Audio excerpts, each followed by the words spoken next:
Mapagpalang araw po mga Lods. Dahil linggo po ngayon, unahin po natin yung pagpapasalamat sa dakilang lumikha.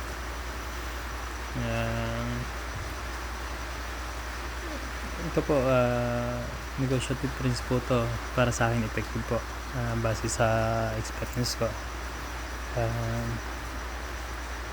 Hingi lang po tayo ng patnubay, pasasalamat, sabay na rin po natin ng pagkibos at kanya po yung ibibigay.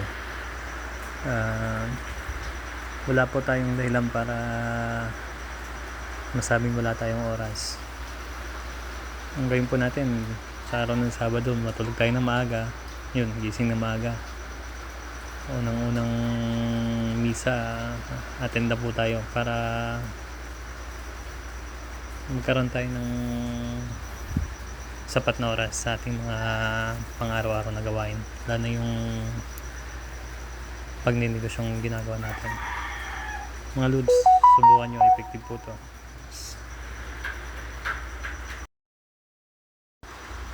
God bless po sa atin lahat mga Lods, at saka magaling po nating laging makinig rin kay Searching Titan at kay Boss Ardia.